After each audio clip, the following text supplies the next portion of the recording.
శుక్లాంబరధరం విష్ణుం శశివర్ణం చతుర్భుజం ప్రసన్నవదనం ఛాయేత్ సర్వవిఘ్నోపశాంతయే. 4 యుగాలు జీవిత విధానం. సూతుడిట్లా చెప్పెను. ఇక ముందు మరలా ద్వాపరం యొక్క విధిని చెప్పెదను. త్రేతాయుగం గతించగా ద్వాపరం ఆరంభమగను. త్రేతాయుగాన ఇట్టి సిద్ధిని ప్రజలు పొందారో అది ప్రజలతో సహా నష్టమవుతుంది. ద్వాపరాదిలో ద్వాపరం నందు ప్రవృత్తి రజస్తమో గుణయుక్తం. అందుకే యజ్ఞ ప్రాధాన్యం, న్యాయపాలనం, మదం, దంభం, క్షమ, బలములో ఇది రజస్తమములతో కూడిన ద్వాపరమందలి ప్రవృత్తిగా చెప్పబడింది. మొదట కృతయుగాన సంస్థితమై ఉన్న ధర్మం త్రేతాయుగాన కూడా ప్రవర్తిస్తుంది. ద్వాపరయుగమున ధర్మం అధికంగా వ్యాకులీభూతమై పరిణమించి కలియుగాన పూర్ణంగా నశిస్తుంది. ఆ యుగాన వర్ణాలకు పూర్ణ విధ్వంసం కలుగుతుంది. అట్లే ఆశ్రమ చతుష్టయం ఒకదానితో ఒకటి కలిసి సంకీర్ణత్వం చెందుతుంది. ఆ యుగాన శృతి స్మృతులకు మధ్య విరోధము, ద్వైవిధ్యం కలుగుతుంది. శృతి స్మృతుల ద్వైవిధ్యం చే నిశ్చయం ఇందులకు వీలు లేదయ్యనని భావించగా అనిశ్చయత్వం యొక్క ప్రాబల్యం చే ధర్మతత్వం నా ఇతమిత్తంను నిశ్చయించలేదయ్యను. ధర్మం యొక్క స్థితి చెడినందున మానవుల్లో మిత్రుల్లో కూడా అభిప్రాయ భేదం కలుగుతుంది. పరస్పరం విభిన్న మనస్కృత వలన, దృక్పథముల విభిన్నత్వం వలన ఇది ధర్మము అది కాదు అన్న నిశ్చయం పొందబడదు. కోణముల యొక్క వికల్పత్వం చే అస్పష్టత చే తత్పరిణామములైన కార్యములందు ప్రజల్లో విభిన్నమైన అభిప్రాయాలు ఉదయిస్తాయి. కార్యములు కూడా నిశ్చయ రూపం పొందవు. మతిభేదం చేతను, భ్రాంతి విదృక్పథముల చేతను, దృష్టిభేదం చేతను శాస్త్రముల సముదాయమందు విభిన్నత్వం కల్పించబడింది. త్రేతాయుగాన ఒకే ఒక వేదం, దానికి 4 పాదములను విధించబడింది. ఆయు ప్రమాణం సంక్షయమగట చే ద్వాపరయుగాన వేదం విభజించబడను. ఋక్, యజుస్, సామవేదముల సంహితా భాగములు మహర్షులచే విభిన్నముగా మంత్రముల కూర్పుతో, భేదముతో, బ్రాహ్మణుల భేదములతో, మంత్రభేదములతో, స్వర వర్ణముల మార్పులతో, దృక్పథ విభిన్నత్వములతో మార్పులు కల్పించబడ్డాయి. కొన్ని స్థలాలలో అవి సమానములు, కొన్ని చోట్ల పూర్తిగా మారినవి. ఇవి దృష్టిభేదాన్నే కలిగినవి. ఇట్టి పరిస్థితియే బ్రాహ్మణులకు, కల్పసూత్రములకు, మంత్ర ప్రవచనాలకు కలిగింది. ఇతరులు కొందరు వీటిని అనుసరించిరి, మరికొందరు వీటిని ప్రతిఘటించిరి. అంగీకరింపక వేరుగా కొందరు ఉండిపోయిరి. ద్వాపరమందు అవి ప్రవర్తింప ఆరంభించెను. మరి కలియుగమున అవి నివర్తనం చెందినవి. యజుర్వేదమున ఒకే అధ్వర్యము ఉండును. కానీ యజుర్వేదం కాలాంతరమున 2గా అయింది. సామాన్య విపరీతార్థ పద్ధతులచే శాస్త్రజాతము తికమకలైంది. అధ్వర్యముల ప్రస్థాన బాహుల్యముచే బహుధా వ్యాకులీకృతమైంది.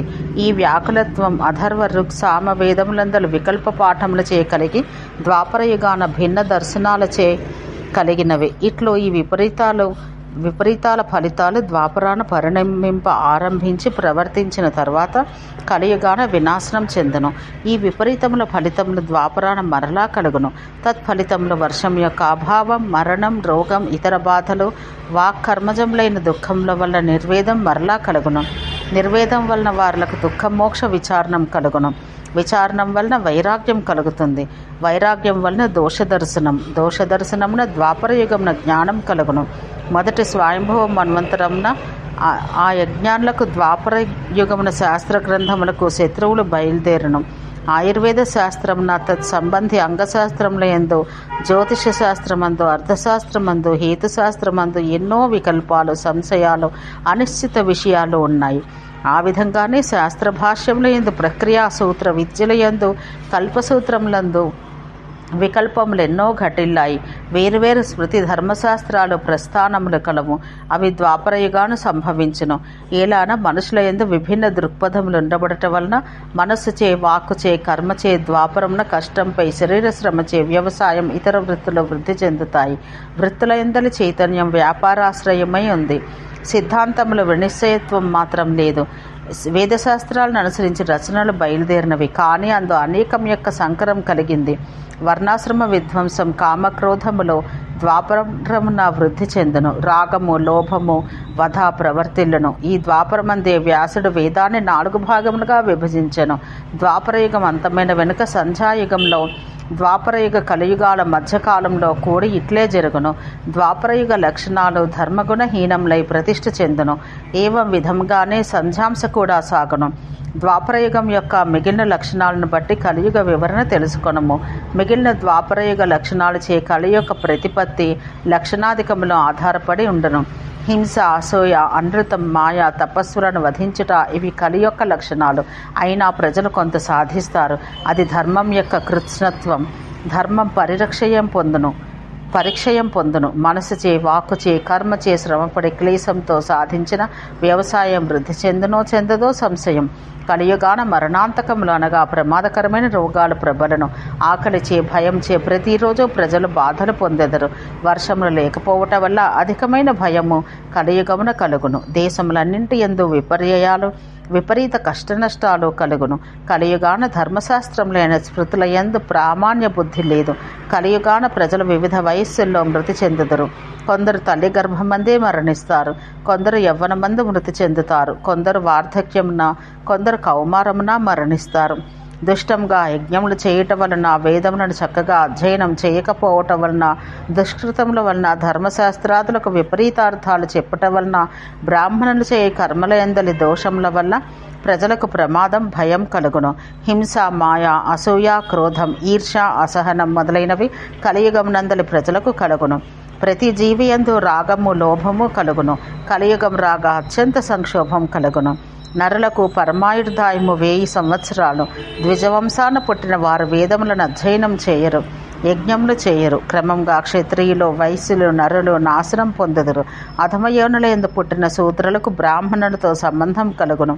వారితో బ్రాహ్మణులకు శయనం, ఆసనం, భోజనం కలుగును. ఆ కాలాన శూద్రులు రాజులగుదురు. దేశమున ప్రజలు పాషండ మత ప్రవర్తకులు, గుణహీనులగుదురు. ఆయు ప్రమాణం, బుద్ధిబలం, శరీర బలం, రూపం, కులం నశించను. శూద్రులు బ్రాహ్మణాచారపరులు, మరి బ్రాహ్మణులు శూద్రాచారపరులు అగుదురు.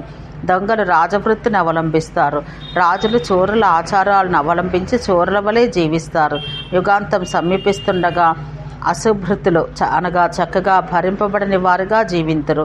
ఓ మునిసత్తమ, యుగాంతమందు స్త్రీలు శీలరహితులు, అనృతపరులు అగుదురు.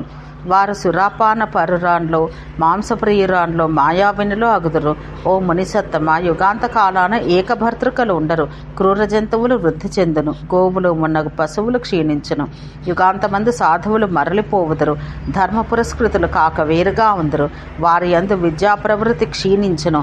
ఆ సమయాన ఉత్తమ దానమూలములైన ధర్మం సకృత్తుగా కనిపించును. 4 ఆశ్రయములు విధించబడిన ధర్మం శిథిలమైపోవును. ధర్మం పరిణమించును, పతనమగును. ఆ సమయాన భూమి అల్ప ఫలము ఇచ్చును, కానీ ఒక్కొక్కచే అధిక ఫలము కూడా ఇచ్చును. రాజులు తమకు వచ్చే పన్నులు మొదలైన వాటిని అనుభవించదురే కానీ ప్రజారక్షకులు కారు. యుగాంతమందు వారు స్వరక్షణ పరులగుదురు. రాజులు రక్షకులు కారు. బ్రాహ్మణులు శూద్రోపజీవులగుదురు. ద్విజసత్తములందరూ యుగాంతమున శూద్రులకు పాదాభివందనం చేస్తారు. సామాన్య జనులు అన్నం విక్రయించువారగుదురు. బ్రాహ్మణులు వేదాలను విక్రయిస్తారు.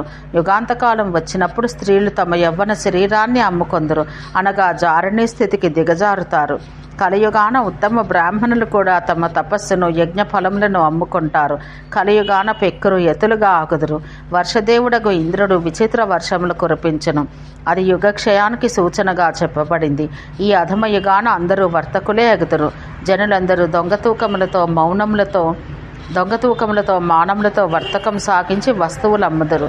సంఘమంతయు వ్యాధ రూప జనులతోనూ పాషండులతోనూ కూడి ఉండను.